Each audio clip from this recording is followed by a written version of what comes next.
The Magician's Elephant by Kate DiCamillo. Chapter 1.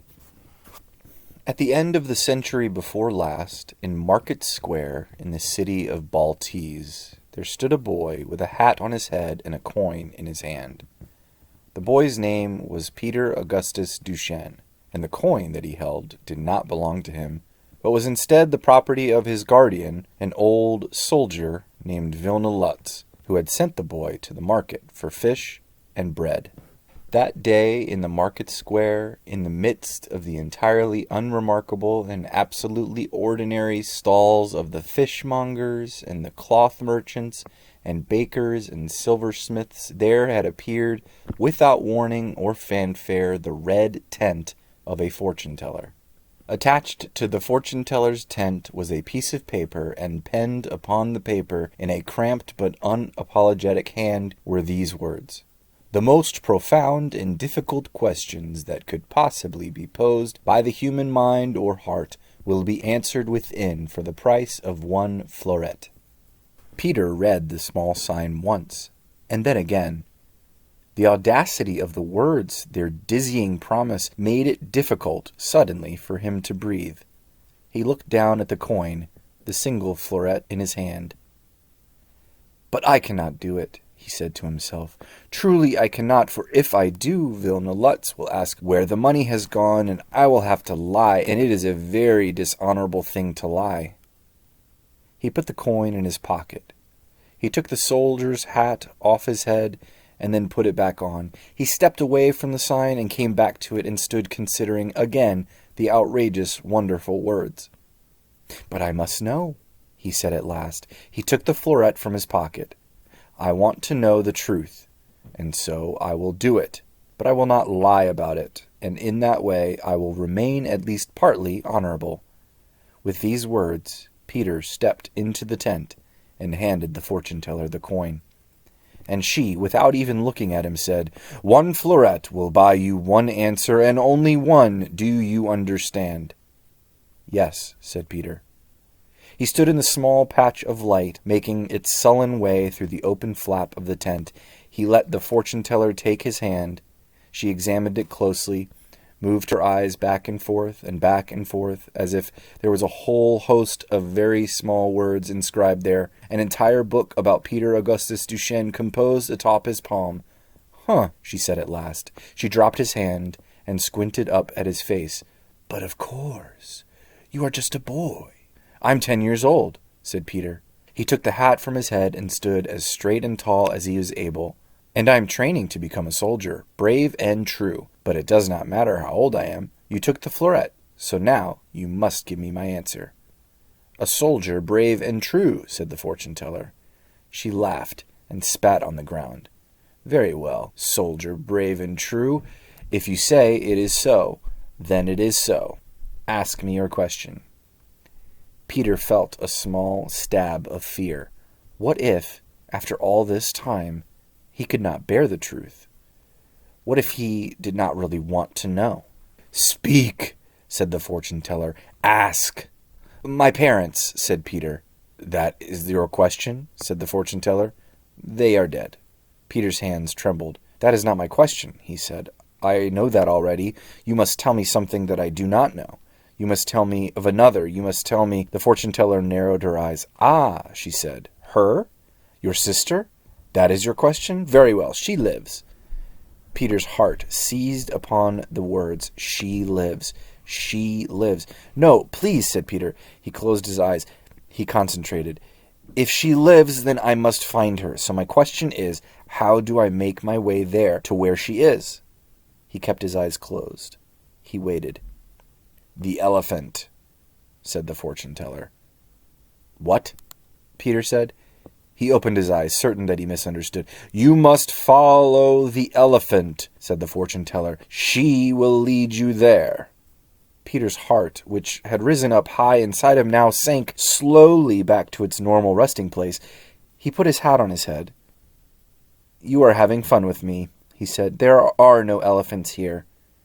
"Just as you say," said the fortune-teller. "That is surely the truth, at least for now. But perhaps you have not noticed. The truth is forever changing." She winked at him. "Wait a while," she said. "You will see." Peter stepped out of the tent. The sky was gray and heavy with clouds, but everywhere people talked and laughed. Vendors shouted and children cried, and a beggar with a black dog at his side stood in the center of it all and sang a song about the darkness. There was not a single elephant in sight. Still, Peter's stubborn heart could not be silenced. It beat out the two simple, impossible words over and over again. She lives, she lives, she lives. Could it be? No, it could not be, for that would mean that Vilna Lutz had lied to him, and it was not at all an honorable thing for a soldier, a superior officer, to lie. Surely Vilna Lutz would not lie. Surely he would not.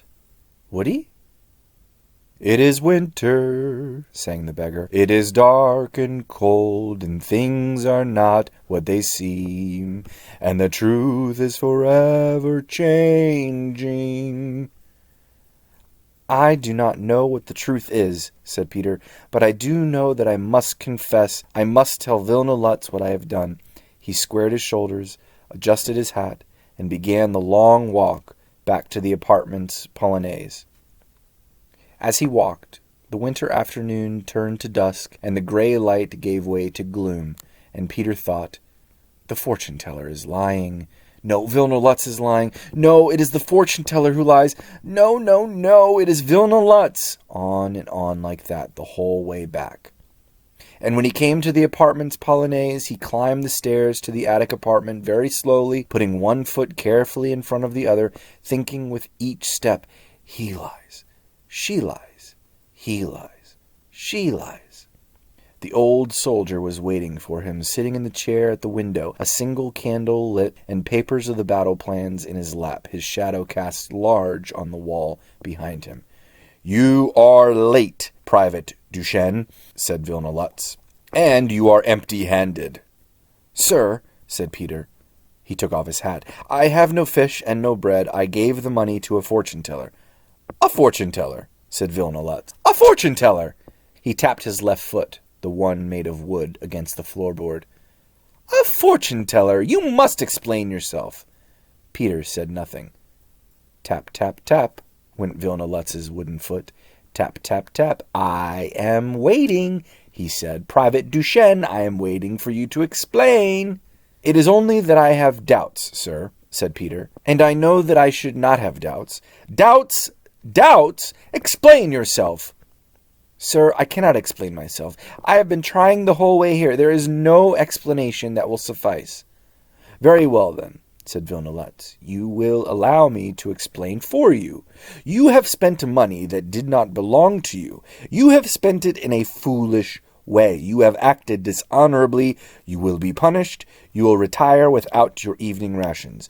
"Sir, yes, sir," said Peter. But he continued to stand, his hat in his hand, in front of Vilna Lutz.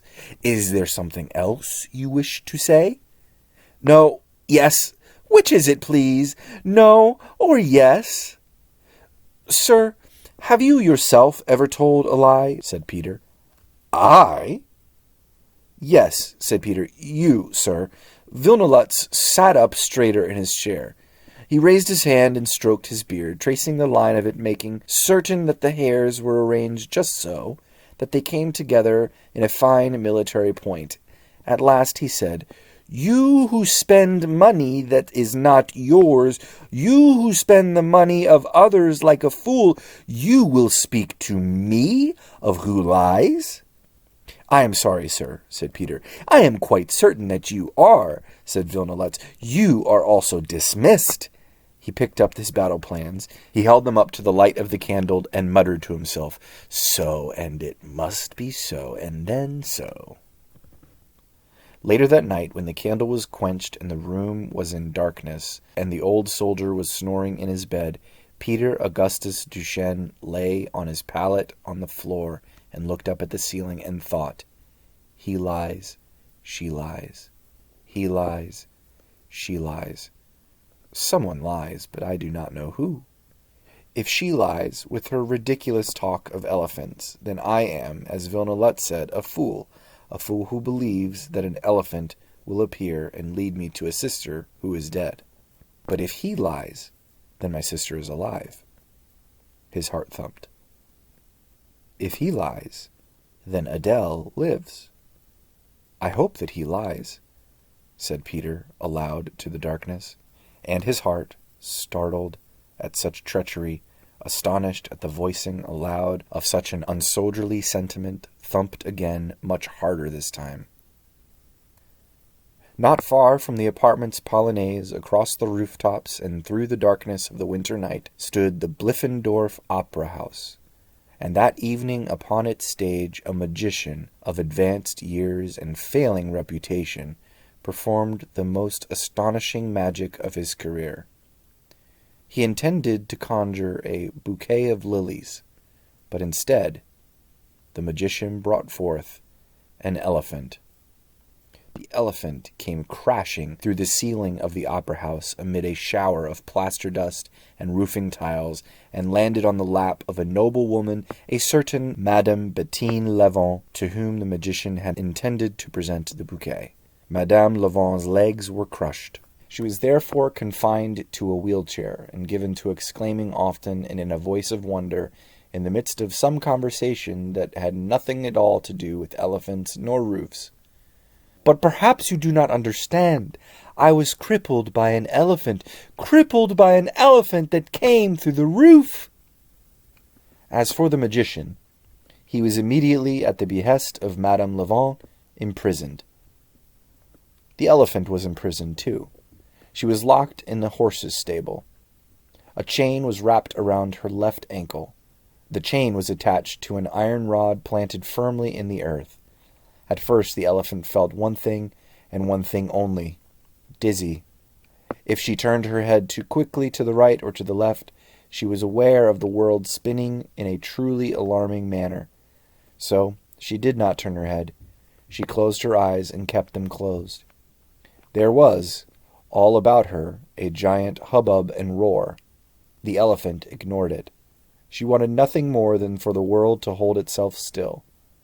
After a few hours the dizziness passed. The elephant opened her eyes and looked around her and realized that she did not know where she was. She knew only one thing to be true. Where she was not where she should be. Where she was not where she belonged.